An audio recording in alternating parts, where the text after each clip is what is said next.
Good morning. Last લેક્ચરની અંદર આપણે standard 8 chapter number 7 માં આપણે જોયું હતું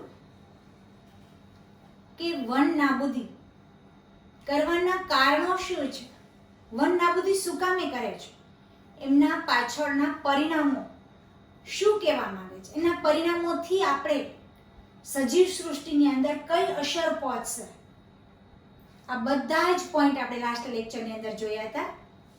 એમના પછી આપણે જોશું પ્રવૃત્તિ 7.2 જોશું. આપણે 7.2 ની અંદર આખું આપણે એમનું પૂર્ણ રીતે વ્યવસ્થિત રીતે વર્ગીકરણ કર્યું હતું. હવે એમની પ્રવૃત્તિ શું કહેવા માંગે છે કે કઈ રીતે વનનાબૂદીથી અન્ય પ્રાણીઓ પર પ્રભાવિત થાય છે. આ કારણોની યાદી બનાવો અને પોતાના વર્ગમાં તેની ચર્ચા કરો. વનનાબૂદી અને વન્ય પ્રાણીઓ એટલે કે વનની અંદર, જંગલની અંદર રહેતા પ્રાણીઓ છે, એને પણ જો વનની કાપણી કરવામાં આવે તો એમને પણ એક દુર્બદ અસર થાય છે. એને તમારે આ કારણો બતાવી અને એક નોટબુક્સની અંદર ઉતારતું જવાનું છે. નેક્સ્ટ પોઈન્ટ આવશે વન તેમજ વન્ય જીવનનું સંરક્ષણ. હવે શું કહે છે કે જો વન કાપણી કરે તો એના કારણો તો આપણે જોયા કે વન નાબૂદી શું કામ કરે છે, તો કે જમીન કરવા માટે, કારખાનાઓ બનાવવા માટે, આવું આપણે જોયું હતું, ઔદ્યોગો બનાવવા માટે આવું જોયું હતું. પરંતુ એના કારણ, એના પરિણામો શું આવશે, તો કે જમીનનું ધોવાણ થશે, વરસાદ આવશે નહીં અને સજીવ સૃષ્ટિ ઉપર માઠી અસર થશે. આવા પરિણામો જોયા હતા. તો હવે શું કહે છે કે વન અને વન્ય જીવન એટલે કે વન, જંગલ અને જંગલની અંદર રહેતા સજીવોનું રક્ષણ કઈ રીતે કરવું. આપણે કાપણી કરવા દેવી જ નથી, તો એમના માટે આપણે કંઈક પણ પગલાં લેવા જોઈશે. તો વન અને વન્ય જીવોનું સંરક્ષણ કઈ રીતે કરવું, કે વન નાબૂદીની અસરો જાણ્યા બાદ પહેલી અને બુજો ચિંતિત હતા. તો આ બંને સ્ટુડન્ટ, લાસ્ટ લેક્ચરની અંદર આપણે જોયું હતું કે આ બંને સ્ટુડન્ટ છે એ પોતે વાર્તાલાપ કરે છે કે આપણે પિકનિકની અંદર ગયા હતા, અભયારણ્ય જોવા ગયા હતા, ત્યાં વન કાપણી કરવામાં આવતી હતી. તો આ બંને ચિંતિત હતા કે હવે આમને બચાવવા કઈ રીતે. તે પ્રોફેસર અહેમદ પાસે ગયા અને તેઓને પૂછ્યું વન તેમજ વન્ય પ્રાણીઓને કઈ રીતે બચાવી શકાય. એમના સરને પૂછ્યું કે સર, આપણે આટલું બધું તો જોયું આપણે કે વનની કાપણી કરે છે, એના કારણો શું છે, એના પરિણામો શું, તો આપણે બચાવવું હોય, વનને બચાવી કઈ રીતે શકીએ. તો એમના પ્રોફેસર બહુ સરસ જવાબ આપ્યો એમને કે શું કહે છે કે જીવાવરણ પૃથ્વીનો એક ભાગ છે. જીવાવરણ એટલે જે સ્તરની અંદર સજીવોનો વસવાટ થાય છે એને જીવાવરણ કહેવામાં આવે છે. જેમાં સજીવો વસવાટ કરે છે અથવા જે જીવન આધાર આપે છે એમને જીવાવરણ કહેવાય છે. જૈવ વિવિધતાનો અર્થ એ છે કે પૃથ્વી પર જોવા મળતા વિભિન્ન સજીવો, વિભિન્ન એટલે કે જુદા જુદા સજીવો, તેમની વચ્ચે આંતર સંબંધ અને તેઓના પર્યાવરણ સાથેનો સંબંધ એટલે જ જૈવ વિવિધતા. કે પૃથ્વી ઉપર આ સ્તરની અંદર, પૃથ્વીના પોપડા ઉપર જે સજીવો જુદા જુદા પ્રકારના રહે છે એમના વચ્ચે આંતર સંબંધો જે જોડવામાં આવે છે એને જીવાવરણ તરીકે ઓળખવામાં આવે છે. હવે આ બંને સ્ટુડન્ટ્સ, એક બુજો અને પહેલી, બંને પ્રોફેસર પાસે જાય છે કે અમને આ પ્રશ્ન નથી સમજાતો કે વનને આપણે બચાવવું કઈ રીતે. તે પ્રોફેસર પાસે જાય અને એમની પહેલી બુજાવે છે કે શું કહે છે કે પ્રોફેસર અહેમદે પહેલી અને બુજોને તેમજ તેના સહાધ્યાય સાથે ભણતા વિદ્યાર્થીઓ માટે જીવાવરણ સુરક્ષિત ક્ષેત્રની મુલાકાતનું આયોજન લીધું. શું કહ્યું પ્રોફેસર? બહુ સરસ એમને આન્સર આપ્યો કે ચાલો આપણે હવે જીવાવરણ સુરક્ષિત ક્ષેત્રની મુલાકાતે જઈએ. તેના માટે એક મસ્ત આયોજન કર્યું. તેના માટે તેઓએ પંચમઢી જીવાવરણ સુરક્ષિત ક્ષેત્રની પસંદગી કરી. તો પહેલું જ કે પંચમઢી ક્યાં આવેલું છે? પંચમઢી એ છે તમારે મહારાષ્ટ્રની અંદર પંચમઢી તેના માટે શું કર્યું છે પ્રોફેસર અહેમદ બહુ સરસ એ સ્ટુડન્ટની એક પહેલ બુઝાઈ કે તમે એક વનને બચાવવું કઈ રીતે. તો એમના માટે એક એને મુલાકાત, એક ક્ષેત્રની મુલાકાતનું આયોજન લીધું. એ કઈ મુલાકાત હતી, કયું સ્થળ હતું? તો પંચમઢી. પંચમઢી જેવા વરણ સુરક્ષિત ક્ષેત્રને પસંદ કરી. તો પંચમઢી ક્યાં આવેલું છે? મહારાષ્ટ્રની અંદર આવેલું છે પંચમઢી. તે જાણતા હતા કે આ ક્ષેત્રની વનસ્પતિઓ અને પ્રાણીઓ ઉપરી હિમાલયની શૃંખલાઓ તેમજ નીચાણવાળા પશ્ચિમ ઘાટ વિસ્તારના પ્રાણીઓ અને વનસ્પતિઓ સમાન છે. શું કહે છે?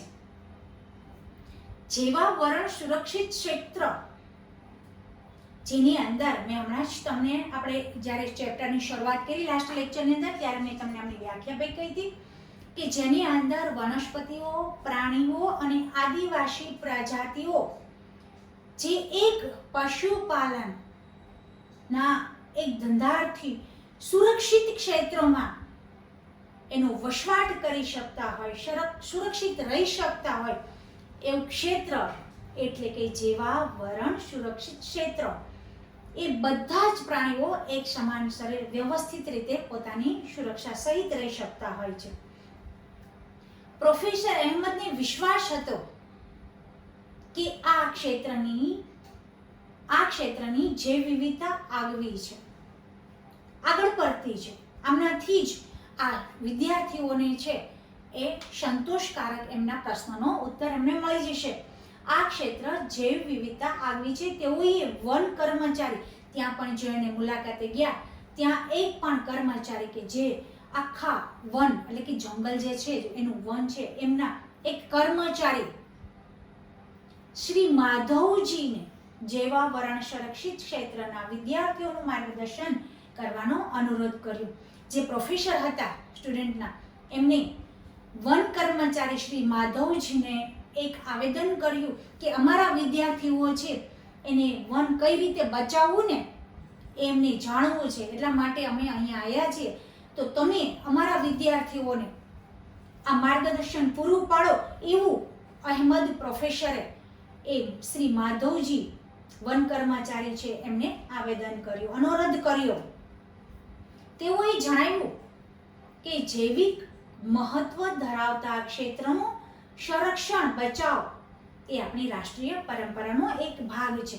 તેની શરૂઆત કરી કે આપણે વન બચાવવું એ તો આપણી પરંપરાનો એક ભાગ છે. એ કોણ કહ્યું? શ્રી માધવજી દાસ કર્મચારી, વન કર્મચારી છે એમને વિદ્યાર્થીઓને સમજાવવાનું સ્ટાર્ટ કર્યું.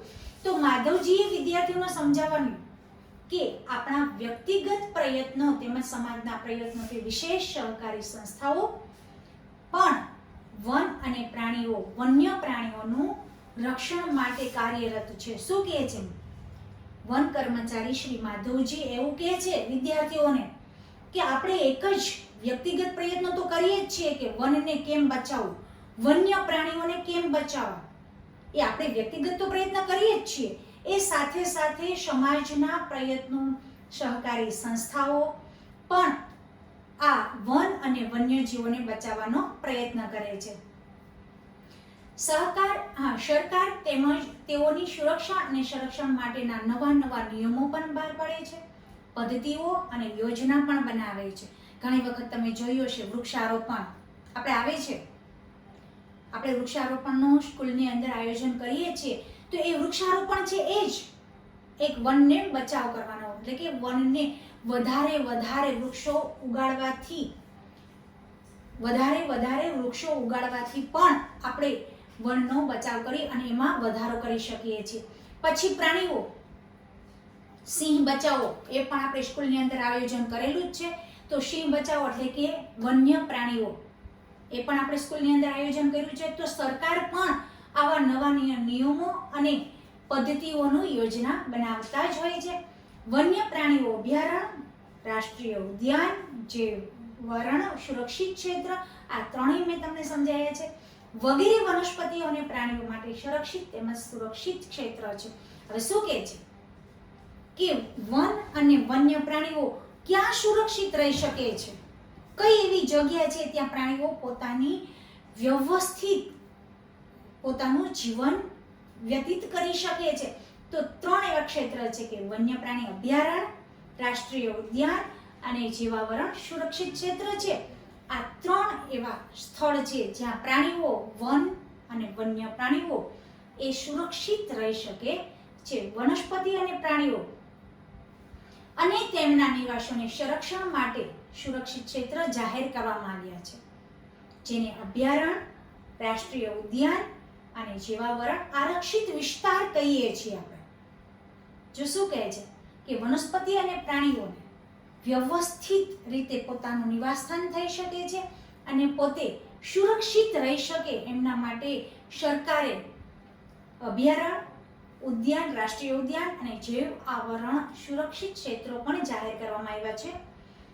વૃક્ષારોપણ, ખેતી, ચરવું, વૃક્ષોની કાપણી, શિકાર, ચામડું પ્રાપ્ત કરવા માટે શિકાર વગેરે આ ક્ષેત્ર પર પ્રતિબંધ કર્યો છે. શું કહે છે કે સરકારે, પહેલાના લોકો શિકાર કરતા, પહેલા તમે જુઓ તો રાજા લોકો છે એ શોખીન હતા, તો પ્રાણીઓનો શિકાર કરવા માટે જતા, એમનું ચામડું લઈ લેતા.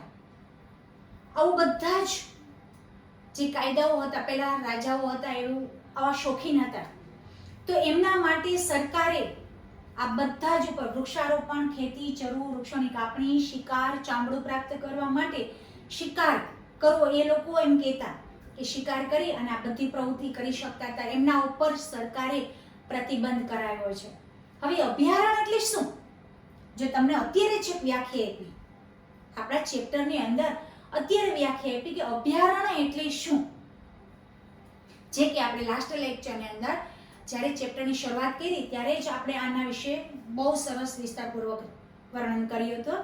ફરીથી પણ આપણે પાછું બોલી જઈએ કે અભયારણ્ય એટલે શું, કે એવો વિસ્તાર કે જ્યાં પ્રાણીઓ અને તેના નિવાસ કોઈ પણ પ્રકારની ખલેલ પહોંચાડ્યા વગર જ સુરક્ષિત રહી શકતા હોય એવું ક્ષેત્ર એટલે અભયારણ્ય, જે કે આપણે લાસ્ટ લેક્ચરની અંદર જોયું જ તું જ.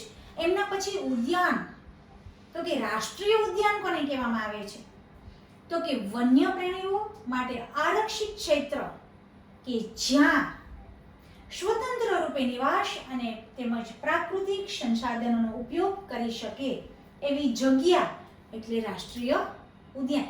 પર્યાવરણમાંથી, રાષ્ટ્રીય ઉદ્યાન એટલે કે પર્યાવરણમાંથી જે વન્ય પ્રાણીઓ આરક્ષિત ક્ષેત્ર કે જ્યાં પોતે સ્વતંત્ર રૂપે નિવાસ કરી શકે અને પ્રાકૃતિક સંસાધનોનો એ ઉપયોગ કરી શકે, સ્વતંત્ર રીતે હરીફરી શકે ને, એને રાષ્ટ્રીય ઉદ્યાન તરીકે ઓળખવામાં આવે છે.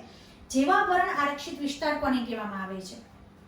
તો કે વન્ય સજીવો, વનસ્પતિઓ અને પ્રાણીઓ તેમજ તે વિસ્તારના આદિવાસીઓનો પારંપરિક રીતે જીવન પર્યાપ્ત હેતુ માટે વિશાળ સુરક્ષિત વિસ્તાર એટલે કે જ જીવાવરણ આરક્ષિત વિસ્તાર, જે આપણે લાસ્ટ લેક્ચરની અંદર આ 3 વ્યાખ્યાઓ આપણે જોઈ ગયા હતા.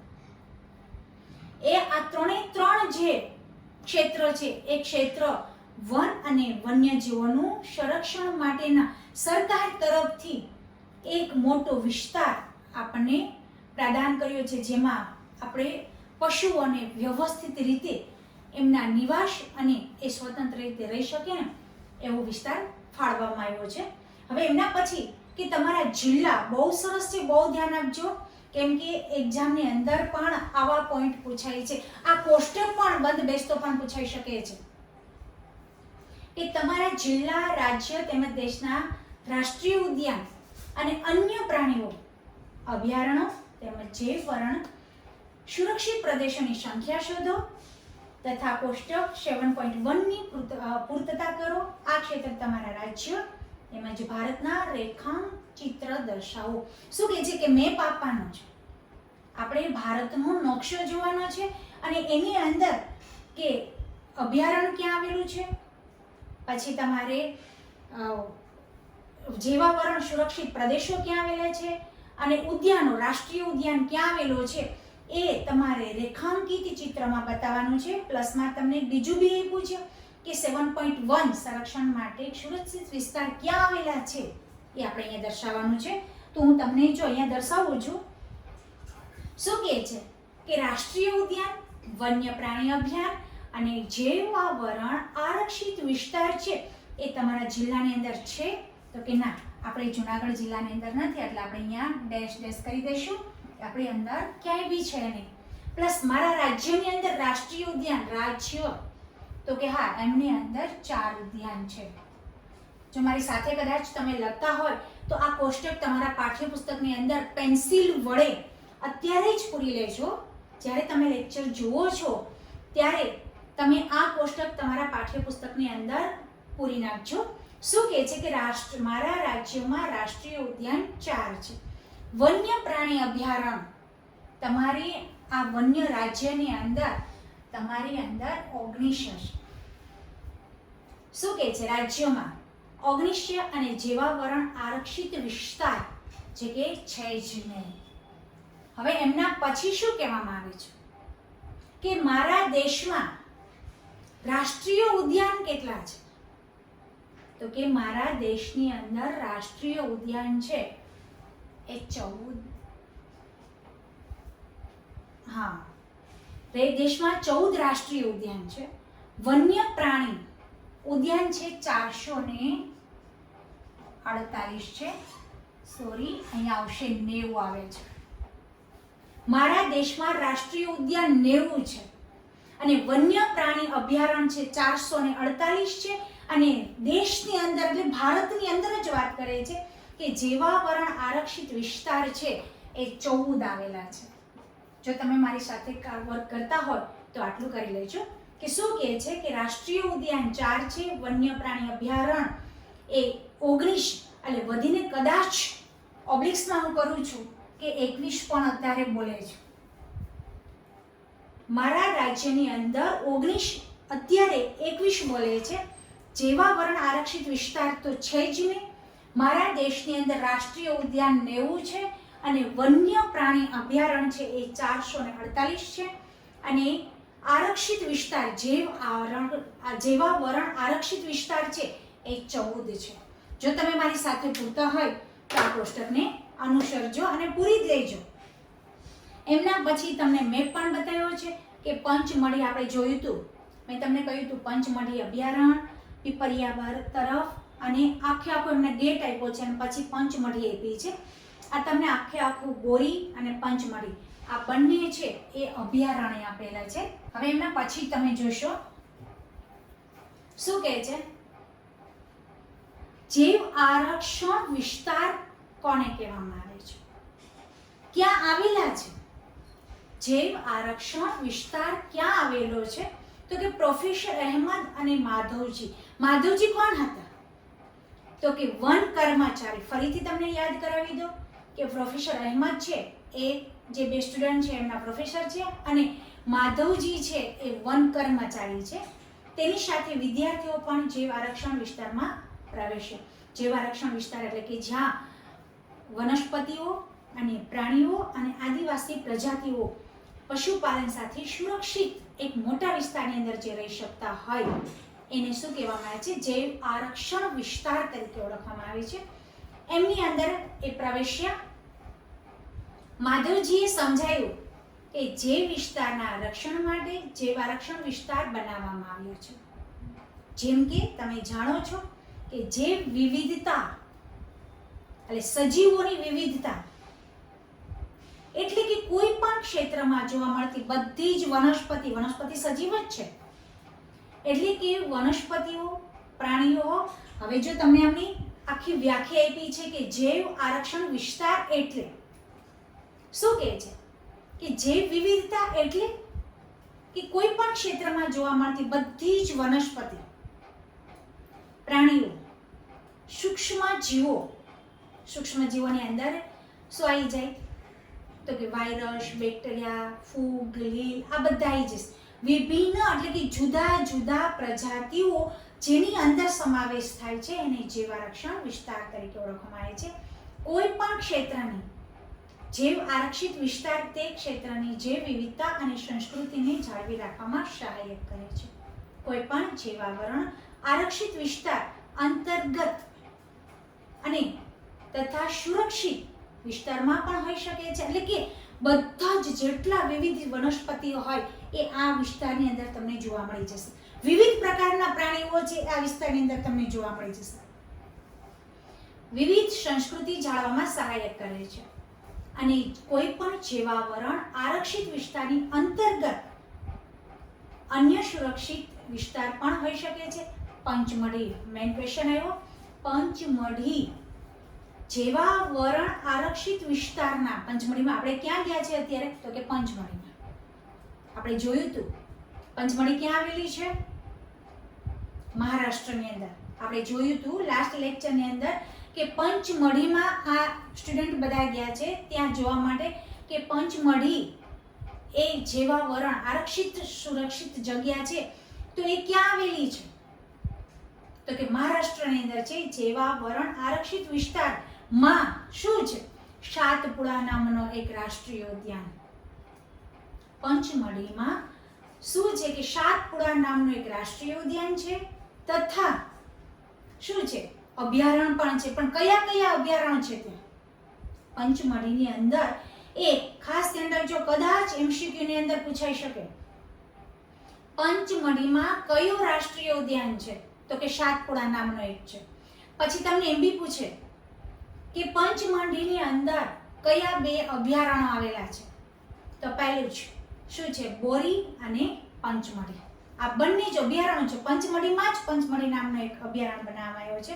એટલે બોરી અને પંચમઢી આ બંને જ એ પંચમઢીની અંદર આવેલા પ્રાણી અભયારણ્યો જોવા મળે છે.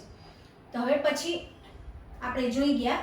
એમના પછી 7.6 આવશે કે તમારા પોતાના વિસ્તારમાં હવે શું કહે છે? આ આખી પ્રવૃત્તિ આપણે કરવાની છે. આપણે અહીંયા સુધી પ્રવૃત્તિ કરી છે. તો તમારા પોતાના વિસ્તારમાં જૈવ વિવિધતાનો નાશ કરનારા કારણોની યાદી બનાવો. એ તમારા વિસ્તારની અંદર કહ્યું છે. તમારે જ પોતાની તમારે આ યાદી બનાવવાની છે. તેમાંથી કેટલી પ્રવૃત્તિ અજાણે જ જૈવ વિવિધતામાં ખલેલ પહોંચાડતા હોય છે. મનુષ્ય દ્વારા થતી આવી પ્રવૃત્તિ યાદી બનાવો. તે કઈ રીતે અટકાવી શકાય છે? આપણા વિસ્તારની અંદર વાત કરે છે. આપણે રાજ્યમાં જોયું, દેશમાં જોયું અને જિલ્લામાં પણ જોયું. પણ હવે શું કહે છે કે તમારા વિસ્તારની અંદર જુઓ. એટલે પોતપોતાએ જ પોતાના વિસ્તારની અંદર જોવાનું છે. એ તમારા વર્ગની અંદર ચર્ચા કરો અને સંક્ષિપ્ત એટલે કે ટૂંકમાં અહેવાલ તમારી નોટમાં નોંધો છો. હવે વનસ્પતિ સૃષ્ટિ અને પ્રાણી સૃષ્ટિ શું કહેવા માંગે છે? બહુ મસ્ત પોઈન્ટ આવ્યો છે કે વનસ્પતિ સૃષ્ટિ અને પ્રાણી સૃષ્ટિ શું કહેવા માંગે છે કે જો બાળકોએ ભ્રમણ કરતી વખતે જીવાવરણ આરક્ષિત કહ્યું છે અને તમને ચિત્ર બી બતાવ્યું છે. શું કહે છે કે વનસ્પતિ સૃષ્ટિ અને પ્રાણી સૃષ્ટિ. વનસ્પતિની અંદર બધી વનસ્પતિ જઈ જશે અને પ્રાણી સૃષ્ટિની અંદર બધા પ્રાણીઓનો સમાવેશ થાય છે. હવે તમે ચિત્ર જોઈ શકો છો. કદાચ તમે ક્યારેય જંગલની અંદર મુલાકાત લીધી હોય તો તમે આ પ્રાણીઓથી પરિચિત હશો. પહેલું છે જંગલી કૂતરો. આપણે જે અત્યારે જ આપણા વિસ્તારની અંદર કૂતરા હોય એનાથી થોડો અલગ કૂતરો છે. જે ભક્ષક છે એને જંગલી કૂતરો તરીકે ઓળખવામાં છે. આ ચિત્તલ છે જે શાબર જેવું દેખાય છે એને ચિત્તલ તરીકે ઓળખવામાં આવે છે અને બધા ઓળખતા જશો, એનાથી પરિચિત છો. વરુ છે અને આમના બી પરિચિત હશો. એ દીપડો છે અને નીચે તમને નામ બી લખેલા છે. જંગલી કૂતરો, ચિત્તલ, વરુ અને દીપડો. અને આ જે વનસ્પતિ, આ જે ચાર વસ્તુઓ છે આને પ્રાણી સૃષ્ટિ તરીકે ઓળખવામાં આવે.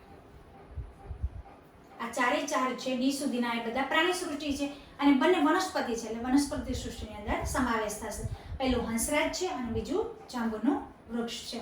એમના પછી આપણે જોઈશું એટલે કે એ વનસ્પતિ સૃષ્ટિ છે, આ પ્રાણી સૃષ્ટિ છે. કે વિસ્તારોની લીલોતરીની પ્રશંસા કરી. તેઓ ઊંચા નીચા શાગોના વૃક્ષો તેમજ પ્રાણીઓને જોઈને ખુશ થઈ ગયા. પહેલી અચાનક સસલું જોયું અને તેને પકડવાનો પ્રયત્ન કર્યો. ઓલા પહેલી બેને શું કર્યું કે ત્યાં બધું જોયું ને તો એકદમ આનંદિત થઈ ગઈ. પછી શું કર્યું કે એકદમ અચાનક એમને સસલું જોયું અને એમને પકડવાનો પ્રયાસ કર્યો એટલે કે દોડ મૂકી. તેને દોડ મૂકી અને પ્રોફેસર અહેમદે તેને અટકાવીને સમજાવ્યું. અચાનક જ આપણે બહાર ક્યાંય ગયા હોય ત્યાં સરસ આપણને મનગમતું કોઈ પ્રાણી કે વનસ્પતિ હોય તો આપણને આનંદિત થઈ જાય આપણે. અને સસલું આ બેને જોયું તો એ બેને સસલાને પકડવા માટે એમને દોડ મૂકી. પરંતુ પ્રોફેસર અહેમદ એટલે એમના શિક્ષકે તેમને અટકાવી દીધા અને સમજાવ્યું કે પ્રાણીઓ પોતાના નિવાસ સ્થાનમાં ખુશ હોય છે, એમને ખલેલ પહોંચાડવી જોઈએ નહીં, એને પરેશાન કરવા જોઈએ નહીં. માધવજીએ સમજાવ્યું, પ્રોફેસરે એને સમજાવી દીધું પહેલી બહેનને કે તમારે કોઈ પણ પ્રાણીઓને પોતાના નિવાસ સ્થાનની અંદર એ ખુશ જ હોય છે, એને પરેશાન કરવા જોઈએ નહીં. પરંતુ માધવજીએ શું સમજાવ્યું કે કેટલાક પ્રાણીઓ તેમજ વનસ્પતિમાં કોઈ વિશિષ્ટ વિસ્તારમાં જોવા મળે છે. જો શું કહે છે, કેટલાક પ્રાણીઓ અને વનસ્પતિ પોતાના જે વિશિષ્ટ એટલે કોઈ ખાસ વિસ્તાર હોય ને, ખાસ જગ્યા હોય ને, એમાં જે જોવા મળે છે. આવા વિશિષ્ટ વિસ્તારમાં જોવા મળતી વનસ્પતિને શું કહેવાય? વનસ્પતિ સૃષ્ટિ. અને પ્રાણીઓને શું કહેવાય? પ્રાણી સૃષ્ટિ તરીકે ઓળખવામાં આવે છે.